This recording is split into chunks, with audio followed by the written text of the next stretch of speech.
வணக்கம் நேர்களே. கனடாவினுடைய கடந்த 24 மணி நேர செய்திகளை இந்த வீடியோவில் பார்க்க இருக்கிறோம். முதலாவதாக நாங்கள் பார்க்க இருக்கின்ற விடயம் என்ன அப்படின்னு சொன்னால், மிக சாதாரணமாக நாங்கள் கடந்து போகக்கூடிய ஒரு செய்தி. கனடாவிற்கு ஒரு கவர்னர் ஜெனரல் நியமிக்கப்பட்டிருக்கின்றார். ஆனால் இதனுடைய பின்னணி என்ன, அது எப்படியான தாக்கங்களை ஏற்படுத்த போகிறது, கனடிய தமிழர்கள் அனைவரும் ஏன் இந்த செய்திக்கு ஒரு முக்கியத்துவம் கொடுக்க வேண்டும் என்பது பற்றி ஆரம்பத்திலேயே பார்க்கலாம். தொடர்ச்சியாக இணைய செய்திகளை பார்க்கலாம். அதாவது கனடாவிலே இதுவரை காலமும் கவர்னர் ஜெனரலாக இறுதியாக இருந்தவர் யார் அப்படி என்று சொன்னால் மேரி சைமன். இவர் தற்போது ஓய்வு நிலையை அடைய இருக்கின்றார். இவர் ஒரு முதல் பழங்குடியின கவர்னர் ஜெனரலாக இருக்கின்றார். இவருக்கு அடுத்ததாக இப்போது நியமிக்கப்பட இருப்பவர் 79 வயதான லூயிஸ் ஆர்பர். இவர் ஒரு முன்னாள் நீதிபதி. இவர்தான் இந்த கவர்னர் ஜெனரலாக நியமிக்கப்பட இருக்கின்றார். இவர் இந்த பதவியை முதலில் பார்த்தமாக இருந்தால் இது பிரிட்டிஷ் கிரவுனினுடைய, அதாவது பிரித்தானிய அரசினுடைய ஒரு பிரதிநிதியாக அவர் இருப்பார் என்று சொல்லப்படுகிறது. இப்போது இந்த அதி உயர் பதவிக்கு, மிகவும் கௌரவமான இந்த பதவிக்கு நியமிக்கப்பட இருக்கின்ற இந்த நீதிபதியினுடைய பின்னணி பார்த்தமாக இருந்தால், யூகோஸ்லாவியாவுக்கான சர்வதேச குற்றவியல் தீர்ப்பாயத்தினுடைய தலைமை வழக்கறிஞராக ஆர்வர் பணியாற்றி இருக்கின்றார். கொசவாவிலே நடந்த இன சுத்திகரிப்புக்கு எதிராக ஸ்லோபோடன் மிசிசிபி மீது வழக்கு தொடர்ந்தவரும் இவர்தான். இன சுத்திகரிப்பு என்கின்ற ஒரு விடயம் வருகின்ற போது அதற்கு எதிராக தன்னுடைய கடுமையான எதிர்வினைகளை இவர் ஆற்றியிருந்தார். அது மட்டுமல்லாமல், அதாவது அந்த ஒரு சம்பவம் மட்டுமல்லாமல் 1998 ஆண்டு ருவாண்டாவினுடைய பிரதமரான ஜூன் கமண்டாவை இனப்படுகொலை குற்றச்சாட்டுக்காக தண்டித்த தீர்ப்பாயத்தினுடைய தலைமையாகவும் இவருடைய தலைமைதான் இருந்திருக்கின்றது. இப்படிப்பட்ட ஒரு நபர் இன சுத்திகரிப்புக்கு எதிராக தன்னுடைய கடுமையான அழுத்தங்களை கடந்த கால வரலாறுகளிலே பதிவு செய்த ஒரு நபர் தான் தற்போது இந்த அதி கௌரவத்திற்குரிய பதவிக்கு வரவிருக்கின்றார். பிரிட்டிஷ் கிரவுனான மன்னர் சார்லஸினுடைய ஒப்புதலுடன் பிரதமர் மாக்கானி கடந்த செவ்வாய்க்கிழமை அன்று இந்த அறிவிப்பை உத்தியோகபூர்வமாக தற்போது வெளியிட்டிருக்கின்றார். இது மட்டுமல்லாமல் இராணுவத்துக்குள்ளே நடக்கின்ற சில அத்துமீறல்கள் தொடர்பாகவும் இவர் தன்னுடைய காத்திரமான சில பங்களிப்புகளை வழங்கியிருக்கின்றார். ஐக்கிய நாடுகள் சபையினுடைய மனித உரிமைகளுக்கான உயர் ஆணையராக பணியாற்றிய இவர் 2022 ஆண்டிலே கனடிய இராணுவத்திலே நிலவிய பாலியல் சுரண்டல்கள், பாலியல் அத்துமீறல்கள் தொடர்பான ஒரு வரலாற்று சிறப்புமிக்க ஆய்வறிக்கையையும் வெளியிட்டிருக்கின்றார். 42 கௌரவ முனைவர் பட்டங்களையும் பெற்றிருக்கின்ற இவர் கனடாவினுடைய உயரிய விருதான ஆர்டர் ஆஃப் கனடா விருதையும் பெற்றிருக்கின்றார். இப்படிப்பட்ட ஒரு நபர் தான் தற்போது இந்த உயரிய பதவிக்கு வர இருக்கின்றார். ஆகவே இந்த பதவி, அதனுடைய பின்னணி என்ன என்பது தொடர்பாக கனடிய தமிழர்கள் அறிந்து வைத்திருந்தால் எதிர்கால அரசியல் நிகழ்ச்சி நிரலிலே அது நிச்சயமாக உதவிகரமானதாக இருக்கும். சர்வதேச ரீதியான நெறிமுறைகளுக்கு உட்பட்டு நீதி விசாரணைகளை கோருகின்ற பாத்வேயிலே இவருடைய பங்களிப்பை தாராளமாக பயன்படுத்திக் கொள்ளவும் முடியும். அடுத்த முக்கியமான ஒரு செய்தியை பார்த்தமாக இருந்தால் நேர்களே, அல்பர்டா மாகாணத்தினுடைய ஒரு மிகப்பெரிய பிரச்சனையாக இருப்பது அல்பர்டாவை தனி நாடாக பிரிக்க வேண்டும் என்கின்ற ஒரு கோரிக்கை. ஸ்டே ஃப்ரீ அல்பர்டா என்கின்ற ஒரு அமைப்பு தான் அந்த கோரிக்கையை முன்னின்று செயற்படுத்தி கொண்டிருக்கின்றது. இன்னும் ஒரு அமைப்பும் இருக்கின்றது. அது பெரிதாக ஊடக பேசுபொருளிலே இதுவரை வரவில்லை. அந்த அமைப்பினுடைய பெயர் செஞ்சுரியன் ப்ராஜெக்ட்.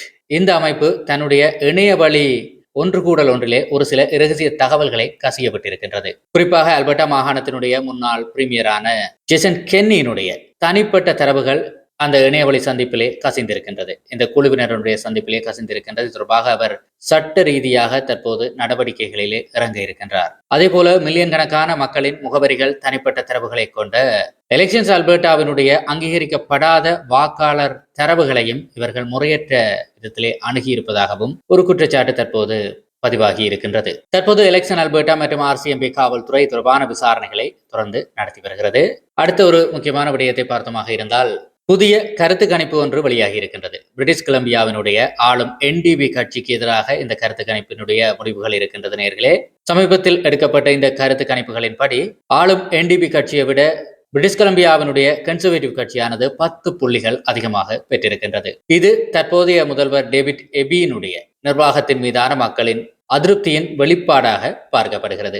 அதே போல டேவிட் எபியை பொறுத்தவரையிலே அவருக்கு DRIPA எனப்படுகின்ற பழங்குடியின மக்கள் உரிமைகள் சட்டம் பெரும் நெருக்கடியை கொடுத்திருக்கின்றது. பாதிக்கு பாதி ஆதரவும் எதிர்ப்பும் அங்கே இருக்கின்ற நிலையிலேதான் ஆளும் NDP கட்சி அங்கே பெரும் நெருக்கடி நிலையை எதிர்நோக்கி கொண்டிருக்கின்றது. அடுத்த முக்கியமான தகவலை பார்த்தமாக இருந்தால், இது நிச்சயமாக தொழிலாளர்களுக்கு ஒரு பெரும் மகிழ்ச்சியை கொடுக்கக்கூடிய ஒரு விடயம். தொழிலாளர் பற்றாக்குறையை போக்குகின்ற நோக்கிலே கியூபெக் மாகாணமானது தன்னுடைய பிரபலமான PQ எனப்படுகின்ற கியூபெக் அனுபவ திட்டத்தை 2 ஆண்டுகளுக்கு அமலுக்கு கொண்டு வந்திருக்கின்றது. இந்த திட்டத்தின் மூலம் தற்காலிக வெளிநாட்டு தொழிலாளர்கள் மற்றும் சர்வதேச பட்டதாரிகள் விரைவான முறையிலே, அதாவது ஃபாஸ்ட் ட்ராக்கிலே PR-க்கு விண்ணப்பிக்க முடியும் என்று ஒரு மகிழ்ச்சிகரமான தகவலும் வெளியாகி இருக்கின்றது. இதை உங்கள் உறவுகள், நண்பர்களுடன் பகிர்ந்து கொள்ளுங்கள். கியூபெக்குள்ளே உங்களுடைய நகர்வுகள் இருக்க வேண்டும் என்று சொன்னால் பிரெஞ்சு தெரிந்திருப்பது உங்களுக்கு ஒரு பிளஸ் அடட் பெனிஃபிட்டாக இருக்கும். இதேபோல கனடிய மத்திய அரசை பொறுத்தவரையிலே நேர்களே, சுமார் 33,000 தற்காலிக வெளிநாட்டு தொழிலாளர்களுக்கு நிரந்தர வதிவிடம் வழங்க இருக்கின்ற, அதாவது PR வழங்க இருக்கின்ற நடைமுறையை துரிதப்படுத்த இருப்பதாக தெரிவித்திருக்கின்றது. நாட்டினுடைய தற்போதைய தொழிலாளர் தேவையை பூர்த்தி செய்கின்ற அதேவேளை தற்காலிக தொழிலாளர்களினுடைய எண்ணிக்கையை சீரமைக்கின்ற ஒரு முயற்சியின் ஒரு அங்கமாக பெடரல் கவர்மெண்டினுடைய இந்த முடிவு பார்க்கப்படுகிறது. இதேவேளை கனடாவுக்கு இன்னும் ஒரு நெருக்கடியும் வந்திருக்கின்றது. அதாவது கனடாவினுடைய வெளிநாட்டு பொருளாதாரத்திலே கனடிய கல்வி ஏற்றுமதி பொருளாதாரமும் மிக முக்கியமான ஒன்று. அதாவது கனடாவினுடைய பல்கலைக்கழகங்களிலே வெளிநாட்டு மாணவர்கள் தங்கி படிக்கின்ற விடயம், அது மிகப்பெரிய அளவிலே அந்நிய செலவணியை கனடாவிற்கு ஈட்டி தந்து கொண்டிருந்தது. ஆனால் மோசடியான முறையிலே பல குடியிருப்பாளர்கள் கனடாவுக்குள்ளே வருவது அந்த வழிமுறையினூடாக இலகுபடுத்தப்பட்டதால் அதற்கு எதிரான கடுமையான சட்ட இறுக்கங்கள் வந்து அந்த தொழிற்துறையை முற்றிலுமாக தலைகீழாக பிரட்டி போட்டிருக்கின்றது என்று சொல்லப்படுகிறது. இந்த நிலையில் தான் ஒரு புதிய ஆய்வறிக்கை ஒன்று வெளியாகி இருக்கின்றது. கனடாவில் இருக்கின்ற பொது கல்வி நிறுவனங்களிலே முழுநேர சர்வதேச மாணவர் சேர்க்கையானது 2025-2026 கல்வியாண்டிலே 26% சரிந்திருப்பதாக ஒரு அதிர்ச்சி தகவல் வெளியாகி இருக்கின்றது. கிட்டத்தட்ட 4-1க்கும் அதிகமான அளவு வந்து சரிவு ஏற்பட்டிருக்கின்றது. குறிப்பாக கல்லூரி மாணவர் சேர்க்கையிலே 40%, பல்கலைக்கழகங்களை பொறுத்தவரையிலே 17% குறைவடைந்திருப்பதாக சொல்லப்படுகிறது. குறிப்பாக ஒன்டாரியோவை பொறுத்தவரையிலே, அதாவது அதிக மாணவர் தொகையை கொண்ட ஒன்டாரியோவை பொறுத்தவரையிலே 36% சரிவு அவதானிக்கப்பட்டிருக்கின்றது. இது கோவிட் பெருந்தொற்று காலத்தை ஒத்ததான ஒரு சரிவாக பார்க்கப்படுகிறது. தற்காலிக குடியிருப்பாளர்களுடைய எண்ணிக்கையை 5%க்கும் கீழே குறைக்கின்ற கனடிய பெடரல் கவர்மெண்டினுடைய முடிவின் ஒரு நேரடியான எதிர்வினையாகத்தான் இது பார்க்கப்படுகிறது. அதேபோல கனடிய அரசானது ஒரு பெரும் தொகை பணத்தை அள்ளி கொடுக்க இருக்கின்றது. அதாவது அமெரிக்காவினுடைய வர்த்தக வரி விதிப்புகளால் பாதிக்கப்பட்ட கனடிய தொழில்துறையை மேம்படுத்தும் வகையிலே 3 ஆண்டு காலக்கெடுவிலே $1 பில்லியன் ஒதுக்கீடு செய்திருக்கின்றது. 3 ஆண்டு காலக்கெடுவிலே நாங்கள் கடன்களை பெற்றுக்கொள்ளக்கூடியதாக இருக்கும். முதல் வருடத்திற்கு வட்டியும் கட்ட தேவையில்லை என்று சொல்லப்பட்டிருக்கிறது. குறிப்பாக இந்த அமெரிக்க வரி விதிப்புகளால் பாதிக்கப்பட்ட எஃகு, அலுமினியம் மற்றும் செம்பு தொழில்களுக்கு, அது நேரடியாகவோ மறைமுகமாகவோ அதனுடன் சம்பந்தப்பட்ட தொழில்களுக்கு இந்த கடன் தொகையானது நடைமுறைப்படுத்தப்படக்கூடியதாக இருக்கும். $2 மில்லியன் முதல் $50 மில்லியன் வரை நீங்கள் இதற்காக கடனாக பெற்றுக்கொள்ளக்கூடியதாக இருக்கும். தேவைப்படுகின்ற தொழில்துறையினர் இதை பயன்படுத்திக் கொள்ள முடியும். அடுத்த முக்கியமான செய்தியை பார்த்தமாக இருந்தால், கனடாவிலே $15 பில்லியன் பெறுமதியான ஒரு ப்ராஜெக்ட் நிறுத்தப்பட்டிருக்கின்றது. ஹோண்டா நிறுவனம் தன்னுடைய எலக்ட்ரிக் வெஹிக்கிள் பிளான்ட் ஒன்றை நிறுவுவதற்கான செயற்பாட்டை நிறுத்தியிருப்பதாக தகவல் வெளியாகி இருக்கின்றது.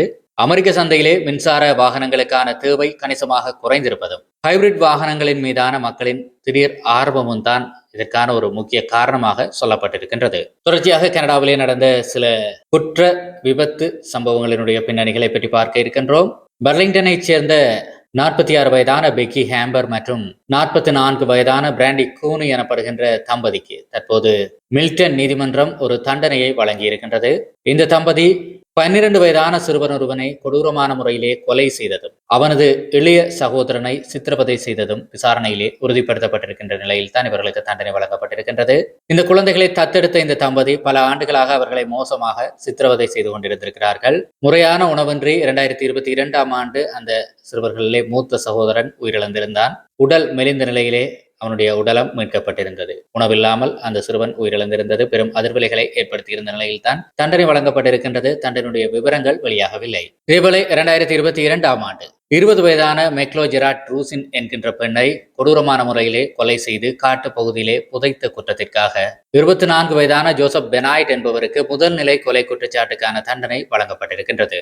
பழங்குடியின பெண்களுக்கான நினைவு தினமான சிவப்பு ஆடை தினத்திலே இந்த தீர்ப்பு வழங்கப்பட்டிருக்கின்றது. அந்த பெண் ஒற்றிச்சருகே இருக்கின்ற காட்டிலேதான் கொடூரமான முறையிலே கொன்று புதைக்கப்பட்டிருந்தார் என்பதும் குறிப்பிடத்தக்கது. இதேவேளை டொரண்டோ காவல்துறையினுடைய ஊழல் தொடர்பான விசாரணைகளில் ஒன்றான ப்ராஜெக்ட் சவுத் எனப்படுகின்ற விசாரணை வழக்கிலே அந்த வழக்கினுடைய முக்கிய சந்தேக நபரான பிரைன் டா என்பவரினுடைய $1.5 மில்லியன் பெறுமதியான ஜாமீன் தற்போது ரத்து செய்யப்பட்டிருக்கின்றது. பிரைன் டா கோஸ்டாவின் மீது தற்போது தீவிரமான போதைப் பொருள் கடத்தல் வழக்கு, காவல்துறையினருக்கு லஞ்சம் கொடுத்த வழக்கு போன்ற பல்வேறு வழக்குகள் பதிவு செய்யப்பட்டிருக்கின்றது. இதேபோல நயாகரா பிராந்தியத்திலே RCMP காவல்துறை நடத்திய அதிரடியான ஒரு தேடுதல் வேட்டையிலே $4 மில்லியன் பெறுமதியான போதைப் பொருள் கைப்பற்றப்பட்டிருக்கின்றது.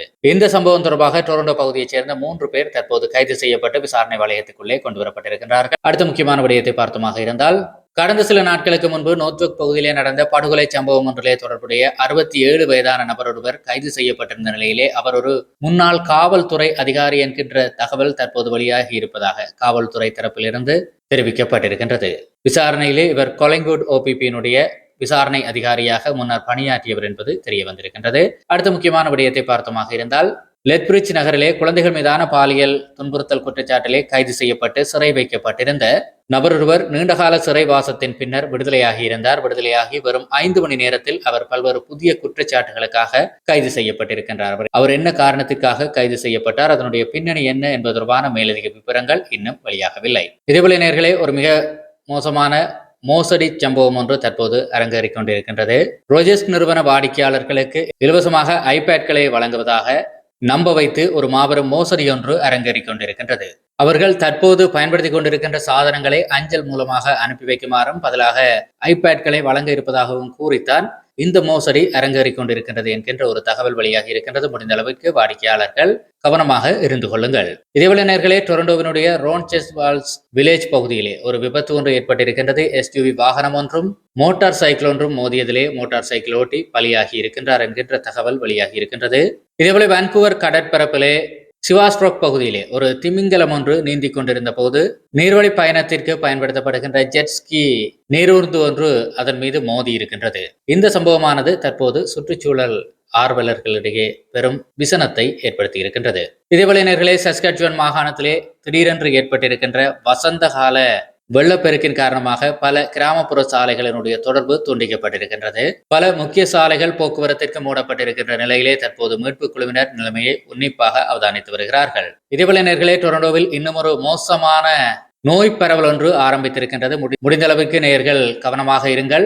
அதாவது ஒரு புதிய வேரியண்டிலான நிமோனியா தொற்று ஒன்று தற்போது பரவிக்கொண்டிருக்கின்றது. இதுவரை டொரண்டோ நகரிலே 9 பேருக்கு இந்த தொற்று இருப்பது கண்டறியப்பட்டிருக்கின்றது. டொரண்டோவினுடைய பொது சுகாதாரத்துறை தற்போது தொடர்பான தீவிர விசாரணைகளை மேற்கொண்டு வருகிறது. இதேவேளை கனடிய பொருளாதாரம் தொடர்பாக ஒரு மகிழ்ச்சியான தகவலும் வெளியாகி இருக்கின்றது. நேயர்களே, உலக சந்தையிலே கச்சா எண்ணெய் விலையேற்றம் மற்றும் தங்க ஏற்றுமதியிலே ஏற்பட்ட அபரிமிதமான வளர்ச்சி காரணமாக கனடா ஒரு மாபெரும் பொருளாதார முன்னேற்றத்தை பதிவு செய்திருக்கின்றது. கடந்த மார்ச் மாதத்திலே முதல் தடவையாக ட்ரேடிங் சர்ப்ளஸ் எனப்படுகின்ற தன்னுடைய வர்த்தக உபரியை முதல் தடவையாக கனடா பதிவு செய்திருக்கின்றது. அதேபோல தடைகளின் மத்தியிலும் அமெரிக்காவுக்கான ஏற்றுமதி 8.3% அதிகரித்திருப்பதும் இந்த இடத்திலே குறிப்பிடத்தக்கது. இதேபோல இன்னும் ஒரு முக்கியமான விடயமும் இருக்கின்றது நேயர்களே. செயற்கை நுண்ணறிவு, அதாவது AI சாட் பாக்ஸ்களுடன் அதிக நேரம் உரையாடுகின்றவர்களுக்கு ஒரு புதிய விதமான மனநல கோளாறு ஏற்பட்டு வருகிறது. சாட்பாட் சைக்கோசிஸ் எனப்படுகின்ற ஒரு புதிய மனநோயை தற்போது கனேடிய மனநல மருத்துவர்கள் அடையாளம் கண்டிருக்கின்றார்கள். தொடர்பாக கூடுதல் கவனம் செலுத்துமாறு மருத்துவர்களுக்கு ஒரு புதிய மருத்துவ வழிகாட்டலும் வழங்கப்பட்டிருக்கின்றது. இத்துடன் இன்றைய நாளுக்கான கனடிய செய்திகளுடைய தொகுப்பு முடிவுக்கு வருகிறது நேயர்களே. தொடர்ச்சியாக கனடிய செய்திகளை பெற்றுக்கொள்ள சேனலை மறக்காமல் சப்ஸ்கிரைப் செய்திருப்பதை உறுதிப்படுத்திக் கொள்ளுங்கள். நன்றி.